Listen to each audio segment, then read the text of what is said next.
Hi, everybody. I'm Sally Wagner, and welcome to the High Frequency Mindset Podcast. And today I'm very happy to welcome our guest, Jonathan Kogan. Jonathan, welcome.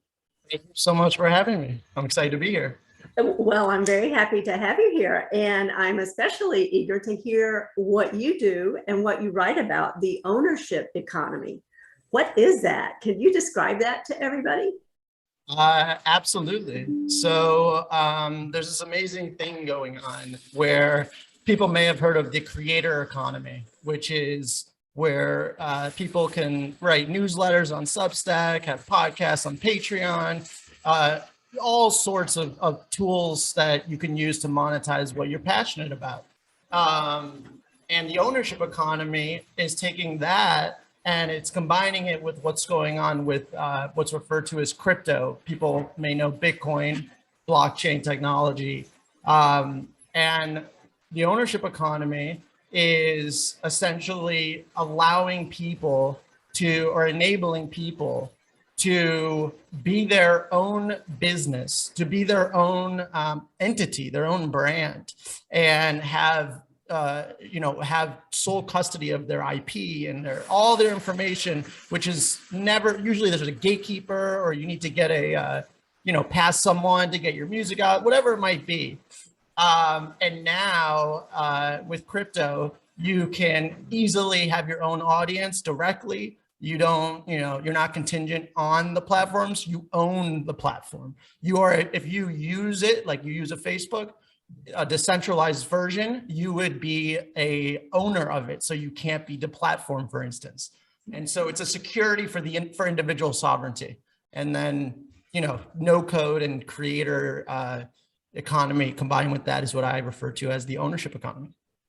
I love that. So it's a direct line between the provider and the consumer, so to say, without all the middle people in between.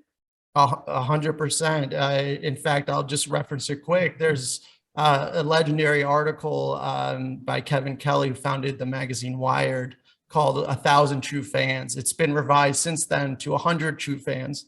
And you just need to find on this whole internet, which there's a billion people that aren't even on it yet, that if you just consistently produce some sort of content, unless you're really boring, like really boring, but usually, I mean, there's 100 people in this world that would drive 2 hours to come eat dinner with you, or would pay $50 to see you speak. You just need 100 of them to pay you $100 a month, and you're making $100,000 a year. I mean, that is very, very real. And I want people to learn that, because I get really upset when I see people really unhappy doing something that they do more than what they do in their personal life. Work is like 50% of your life and more, I think. So I want people to be authentically happy. And if I could play a small role, I'm going to do that. That's fabulous. And I think a lot of people are coming to that conclusion and decision for themselves with the mass resignation that we're hearing about. The past 2 years have really awakened people in different ways. And good and bad. Yeah, exactly. And the good ways are what you're describing, that people are like, why am I doing this? Why am I not doing something that brings me joy and makes me come alive, right? It's amazing that it's kind of sad that it takes such a catastrophic event for that thought to pop in. So I want to be able to have people have that thought in a more, general way of like, listen, I'm not happy. That's odd. I could be happy. Let me decide to do things that lead me to be happy. Yeah. It shouldn't take this horrible thing that's happened and affected so many lives. But right. Yes, there's absolutely a lot of positive that came out of it. And I believe that actually the more pain or suffering or hardship you go through, actually, this is a science from Anna Lemke out of Stanford, that your pain and pleasure scales have to equal each other. Yeah. So if you feel really, really, really good for a long period of time, you're going to have a few days of being, not feeling so good. And that's normal. And people who go through really tough lows have the potential actually to reach highs that people who don't have any adversity can achieve or can't even get to. So there's a lot of good that comes out of the end. Yeah, it's kind of the concept of the post-traumatic growth, for depending on resilience of the individual, people experience a traumatic event, and we've collectively experienced that over the past couple of years. And people who experience that and have the resilience then use that as the springboard for growth in all different kinds of ways. Yeah, it's all the hardest thing is, it's the resilience. Can you get, some people aren't able to get through that. It's hard. Yeah. It's supposed to be hard, but the ones that do, I almost think it's like unanimous that they all go on to achieve bigger, better things, or things that are more important to them, or achieve some sort of the long-term result is way in favor of the positive compared to the negative. Like, I think it's so disproportionate.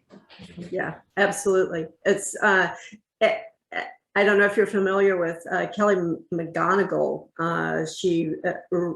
Her specialty is gaming psychology, and I'm probably way oversimplifying what she does, but she has a PhD in psychology. I'm sorry, I may have misspoke. Her sister is Kelly. Jane McGonigal is the one who writes on this, and she wrote a book called Super Better, and she talks about resilience and how we can build resilience. So it's not just something that some people are born with, is something that we can actually develop and build. And is that like is that a universal like truth, or like, do you think it's a learned thing? I think some people have it, just like some people have certain gifts and abilities, and we can learn it. And yeah. I think you're right. And I think, a lot of, unfortunately, people's inner voices tell them the opposite. Yeah. And have this fear. And, we're here right now. The chances of being human are like 1 in quadrillion. And like just the gratitude of having this chance, like, to play this game of life, like, just go for it. I mean, what do you have to lose? I mean, you're already at the highest of high. Like, just go for it and fulfill what you want to fulfill. Don't live out the opinions of others. Exactly. And that's what the resilience is about, right? To be able to overcome all of those messages. You hit on that just a moment ago. We have all that programming. I call it mind apps, like on your phone, right? All these mind apps, paradigms that we get from society and family and friends and all other sources that tell us a certain way that we should be, a certain way that we have to be worthy. And it's nonsense. We need to get rid of all those. If you went the opposite of what it said, you might make the best decision 100% of the time. Absolutely. Yeah. and there's so many studies that show that. The woman Jane Ware did hospice work with people at end of life, and the #1 regret expressed at the end of life is, I wish I'd had the courage to live the life that I wanted to live instead of what was expected of me. And there's another study of mid-career professionals, same thing. I wish I'd had the courage to pursue my own studies and my own interests instead of what was expected of me. So there's definitely a theme there, right? Our greatest joy, as you said, comes from doing what we want to do instead of what's expected of us. And being able to connect. You said 2 really, really important things. I think that's important to call out, which is one, the first part you were saying, from society, from people, that means it was learned. That means the opposite can be learned. Exactly. That's what it means. Yes. And, yes. Right? And, and then the second part, with the hospice, you touched on probably my only fear, definitely my biggest fear. And my biggest fear in life is being 80 years old and saying I should have, or I could have. You're not going to go back. But if you're 40, if you're 30, if you're 50, if you're 65, 70, like, you still have a good 20 years of good health, God hoping, God willing. And like, you still have time, 80, I'd say you're probably running out of time. But like, if you're 50 and a lot of people think, oh, it's way too late. Really? What are you going to do for the next 40 years? Right. Yeah, it's never too late, right? No. And what you were saying, it's not what we don't know that holds us back. It's what we do know that's not true that holds us back. And so the solution is not to learn more. The solution is to unlearn what we know that's not true. Very wise statement. Yes, Yeah. that is that. So I'm really curious about how you work with people because you have such a passion for what you do, and I just absolutely love that. So how do you work with people and encourage them to do that we've just been talking I about? try to avoid them at all costs. No, I'm just kidding. So I don't have, like, some people might say, like, they act this way at work, this way at home. I have a truth, and I'm me. I don't know how to do that. So for better or for worse, probably, I just have some core fundamental principles that I just won't waver from. And, those would be authenticity, being honest, being straightforward, but in a way with kindness. So you can say something about a billion different ways, the same thing, but you could say it so many different ways, and you can choose to say it with kindness. But a lot of people just don't say anything at all to, an individual that it would help them learn and grow. It's actually doing a disservice, even if it's short-term friction.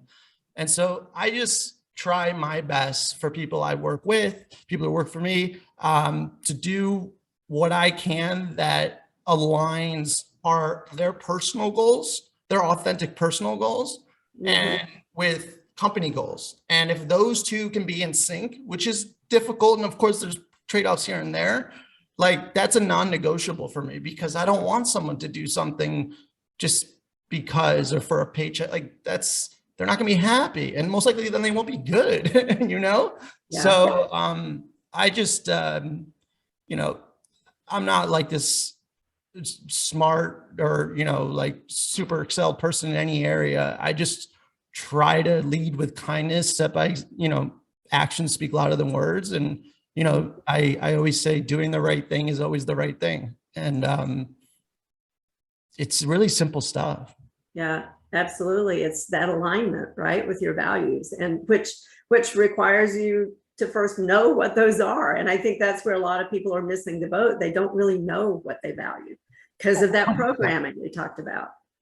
That's what's so sad. And I think now more than ever, though, I'm just an optimist by nature. And so maybe I might be a borderline delusional optimist, for sure.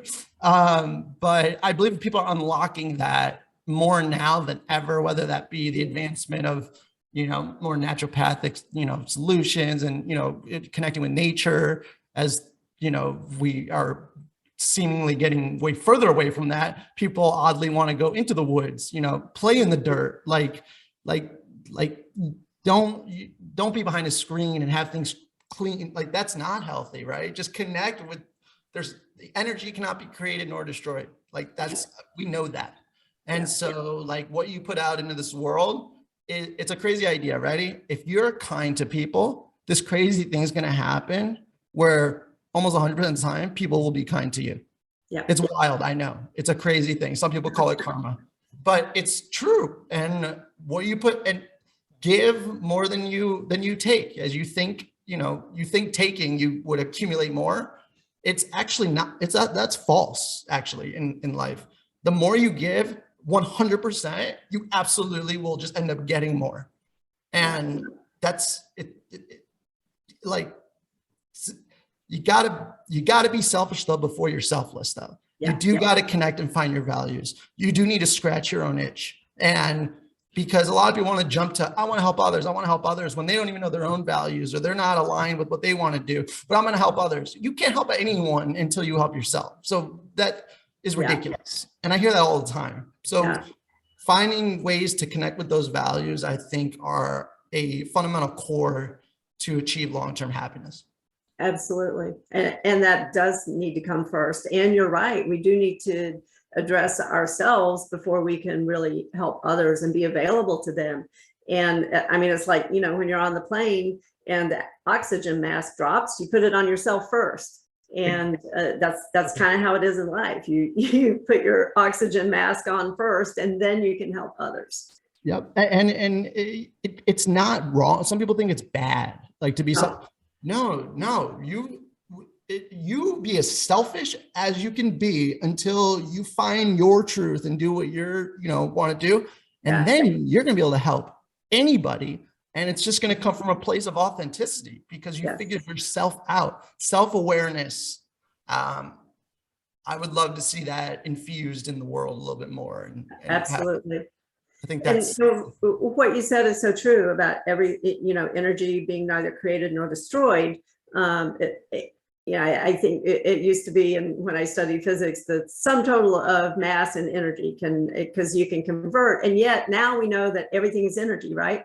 Mass is just energy vibrating at a different lower frequency. Everything is energy. And so what you're saying is so consistent with that. When you put out kindness, when you put out those kinds of energies, that's what you're going to get back. Yeah. And the best part about that, of what you just said, is you get to choose what that is. There's only two things in life you can control, in my opinion: your actions and your thoughts. Now, you may not think you can control your thoughts, but that's just because you haven't learned how to control your thoughts. You can control your thoughts, and therefore you could control your life. Absolutely. And it goes back to that programming we were talking about, the mind apps. We have these mind apps that just kind of kick in when we're in certain situations and they get triggered and activated. And we're running on autopilot most of the time. And yet it is possible to take back conscious control over our thoughts, our choices, everything in life. And it takes some effort to do that. Oh, it's a lifestyle. You got to have just make your bed in the morning. People who want to go successful tend to make the bed in the morning. Those who don't seem to be a little, less. That's a very small thing, but you do these really small, almost they seem meaningless incremental improvements. And then all of a sudden at the end of the year, like from James Clear and Atomic Habits, you're 30% better. Exactly. It's amazing. It's because it becomes your system and your process of daily steps that take you in the right direction. I just think people don't have a healthy relationship with time. Yeah. And people think, you hear life is so short and all that stuff.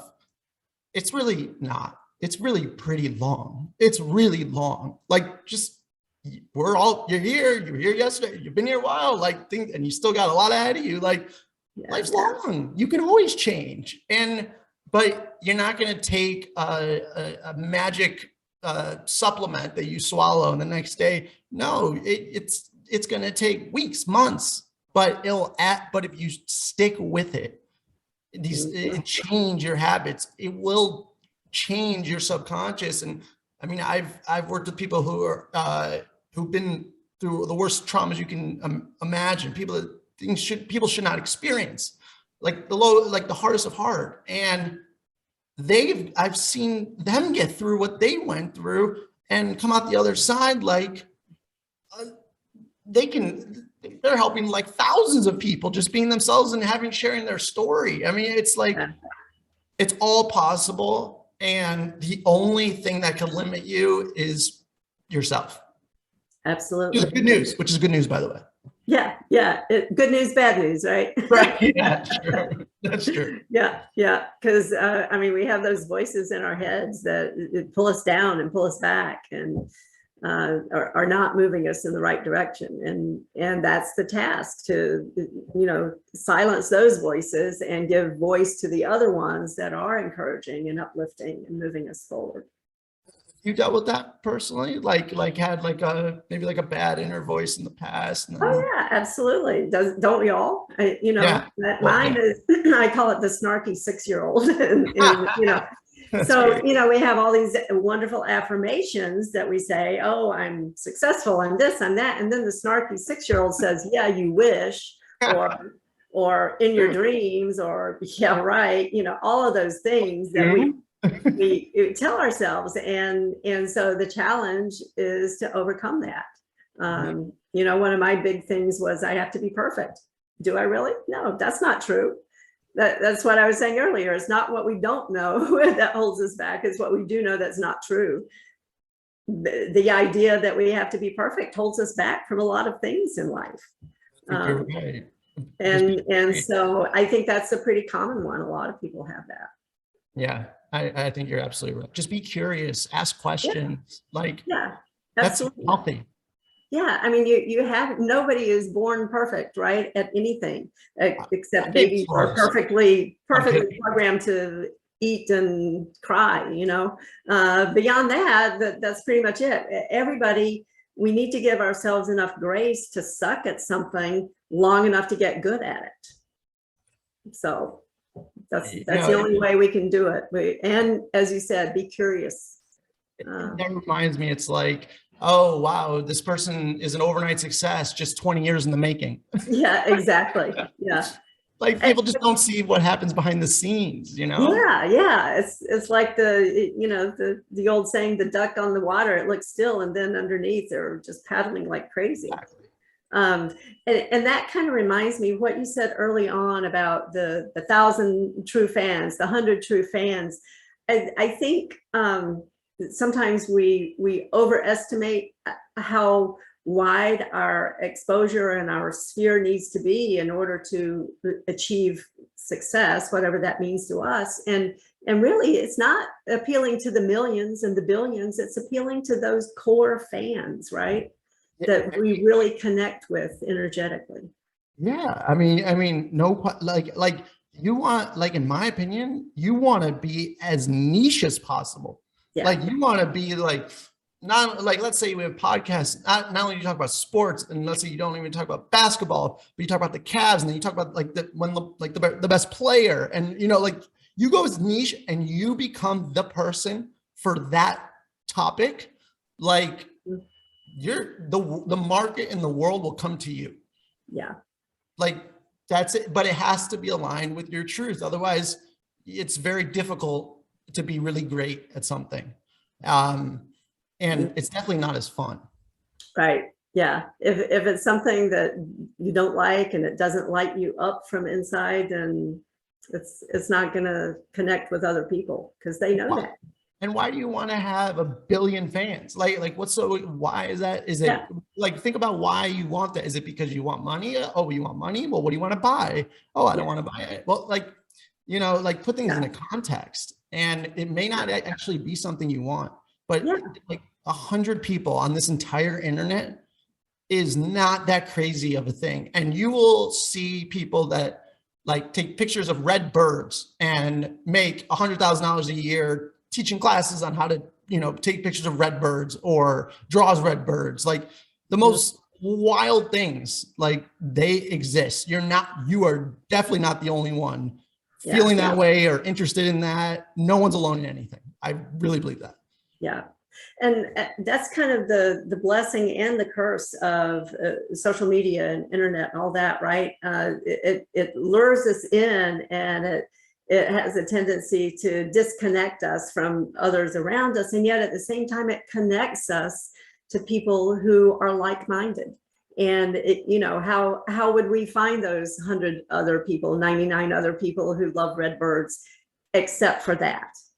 Right. It's a complicated thing. Because there's nothing that will ever replace, I don't know why you'd want to, but the human interact, like that energy is, you feel that, like, think about it. When you're talking to someone, you feel if you're on the same page or if things are awkward, like that's energy. Like, you know, it's much more difficult to have it like this, as opposed, like, if we were in person, maybe we'd have a totally different, who knows? But we are social creatures. Human connection is never supposed to be replaced. And so it's great to find these people, and the internet has enabled freedom for a lot of people, and crypto's taking that to a whole new level. People who, you know, to control your wealth, let's say, your money, just you, not a bank. There's a big deal in a lot of countries. We don't think about that here, but there's a lot of governments that have people kind of tied up financially or economically. And 100 true fans, by the way, is a lot of people that think about it. Like if you're going to engage with these people on a regular basis, like they want to talk to you, you want to talk to them. And however that may be, 100 people is a lot. So why you want 1 billion? Yeah. I don't know. I think twice about that one. Yeah, exactly. I think that goes back to the whole idea of values. Is it valuable because we deem it to be worthy of us, or is it because somebody told us it should be important to us? Why is it important to have millions and millions of people when 100 people, that No, really because the media says that no, you want to have, you need to be the rich, you need to be richer than Elon Musk, you need to have more fans than The Rock. You just question things, just question. Absolutely. Okay. And come to your and have your own individual thought, because and come to your own conclusions to what's best for you in your life, because no one knows what's best for you except you. Yeah. And asking those questions is such a skill. I so many times we're taught what to think, not how to think. And so when you really start learning to think, you start questioning. And that's so important. That's interesting. You said it's a skill, which is also good news, which means you can learn it as well. Yeah, it's all a common theme. Yeah. I think there's this thing that's kind of related to that, which is I think people overestimate like what they can do in like a week, but disproportionately underestimate what you can do in like 3 years. Absolutely. And that's not a long period of time at all. Think about it. The last 3 years, they went really fast. Well, maybe we should probably use a different 3-year set. But, but like, when you're 15, then you're 18 or whatever it might be, or 25 and 28, it's not long, but what you can accomplish in a year is, I tend to see people totally underestimate that. And then what they can do in a day, a week, a month, 6 months, they overestimate. They're like, so weird. But and that comes back to a relationship with time. Like it's all a choice for most people, at least probably people for listening to this podcast. And that gratitude will fuel you once you've come to that conclusion, and that will give you energy, and it'll get you to where you want to go. Yeah, it's very energizing. When you were talking about time, I thought about a mind hack that I use, probably everybody uses in coaching, because we do underestimate how much we can accomplish in a year or 2 or 3. And so when you're asking someone to expand their mind and think about what can you accomplish, what are your goals and objectives, you ask them to go out at least 3 years, because then it kind of unlocks that programming, of well, I think I could do this in a year, but beyond that, wow, it just opens up all the possibilities. I didn't know that. Yeah. So because of the way our subconscious works. And that's what's so powerful, because a lot of the things that you do, you don't know what you're just doing it. It's in your subconscious, and to reprogram your subconscious is a very tough thing. But meditation and like I love to go floating, like just little things like that on a regular basis. Yeah, it'll add up. It'll work. It does. Yeah, I work with people with EFT, emotional freedom techniques, and neuro-linguistic programming to really kind of bypass and really accelerate that process for people, because it's amazing when you tap into that power and you become conscious of the choices you're making. What a game changer. And how awesome is that when you see that breakthrough? Like it's not even happening to you, but you get someone to that point. Doesn't that feel almost better than when you come into the real? It's way better, right? Yeah. And you can see it. People change physically. And I know when I tell that to people, they're like, what? Definitely true. It's true, though. Everything about them, their countenance, old fashioned word, but it truly changes. You can see, and how they hold themselves it's very different. It's amazing thing to see. You're 100% right. And you're not crazy for saying that people change. I actually think it might be in the literature that they do change physically. Like it definitely the way you stand, Yeah, it's a different light. It's an energy. It's the same thing. it is. Yeah. And there are even studies that, and getting a little far afield here, and I know we probably need to wind up, but there are studies that show that your mindset, so to say, can actually affect the length of your telomeres on your DNA strands, which can in turn determine how susceptible you are to inflammatory disease. And so how we think truly affects us at a DNA level and manifests in our bodies and in our lives. Oh, definitely. Like if you constantly fear of getting a cold, you're likely to get a cold. Like, you know what I mean? Yeah. Like what you think about, this is crazy. It's going to do exactly what you said, and it's going to manifest itself. Yeah. Because that's how it works. You think about it, then it becomes in the subconscious, and then it becomes natural actions. But you know, it's just never too late is a core thing to know. I don't, you know, like, for example, my dad's 66 and unfortunately had like a bicycle accident like a year ago, and they thought he wouldn't walk again or move his arms, and he's a dentist and like can use his hands, and he worked at it every day. And did all the stuff. And, you know, at 66, you can give up or be like, you know what, I could retire, whatever. Yeah.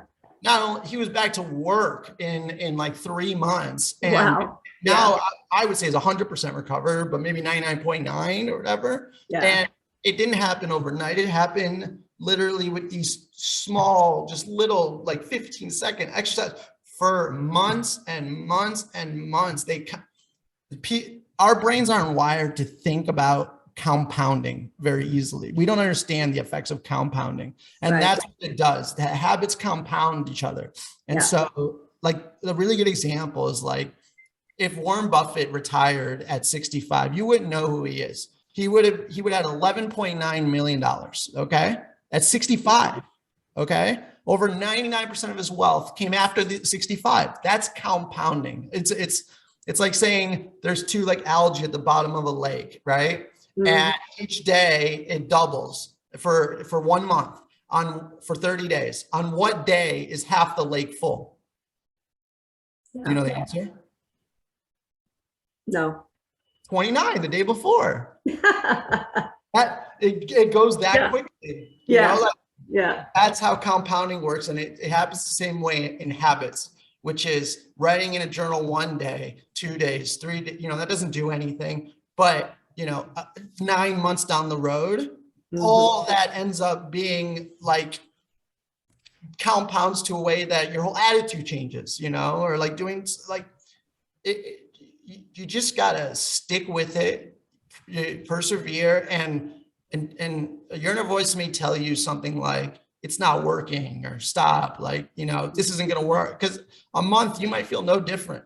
But I really guarantee you, and you can contact me online if this doesn't work or whatever, but just do healthy habits, whatever those might be for your problem or whatever you want to do. You do that for a year and you tell me that you're not in a better place, and I'll pay for a vacation anywhere you want to go. Okay, everybody write in your calendar. That's a fabulous offer. Yeah. And what you're saying is exactly right, because, you know, when we focus on a goal too much, then we're going to get discouraged and we're going to quit. And yet when we do the daily activities, when we have that system and process in place, that's something we do every single day, we're going to get there. And we succeed every day because we're moving in the right direction. So that's about yourself. That's where the focus belongs, right? Yeah, absolutely. Like that's where you can get really micro, because usually you want to think long term, which is a tough thing to do. I get it. Like you don't know if you'll be here tomorrow, but guess what? Odds are you're not only gonna be here tomorrow, you're gonna be here for a long, long time. So like, decades. You know, and you can prepare yourself to, you know, not, it's like the regret minimization framework almost. Like Mhm. at 85 years old, or, you know, when this podcast will be online forever. So when you're 105, however long people are living, you don't want to have regrets, because that you can't change. There, at least there's no time machine I know of yet. But but before that point, you can. And that's a choice. That is a decision. And that's a decision that's made every day with the habits that you choose to indulge in and not indulge in. Probably not the best word, but what you do is who you are. Yep, that's absolutely true. So I have two more questions for you. Hopefully. First question is, and a little sidetrack, in my coaching, I talk about MSG. That stands for mindset, skill set, get off your asset.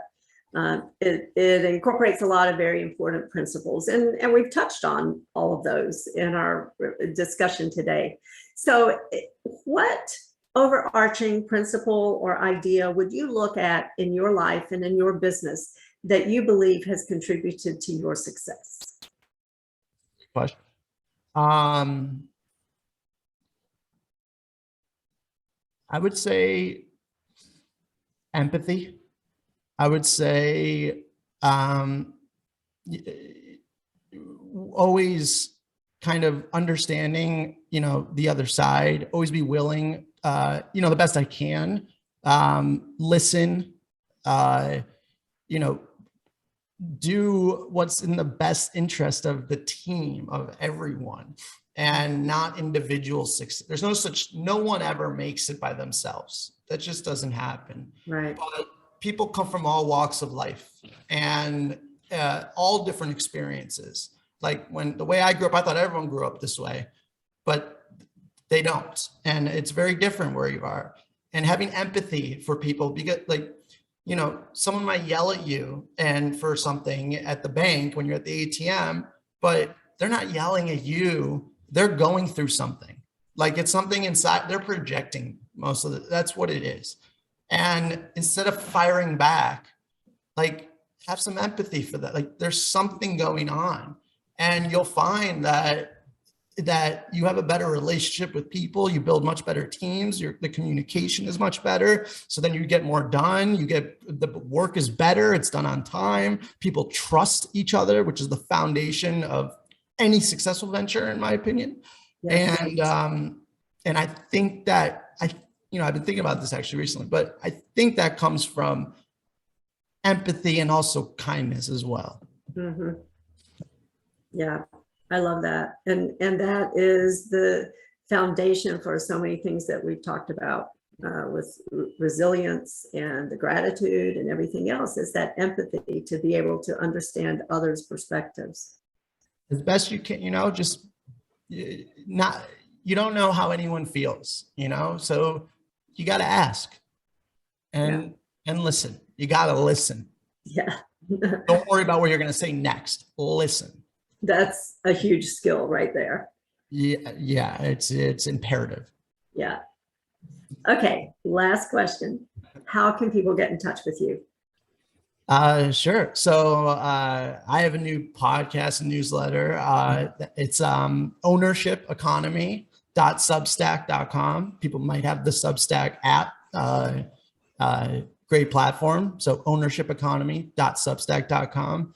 All my links and stuff are on there. And I'm sure there'll be something in the show notes, but check out ownershipeconomy.substack.com. You can watch the videos, and the podcast is, in case you forgot, the Ownership Economy. And I just started it. I'm trying to grow it, and podcasting is really hard. So I respect you.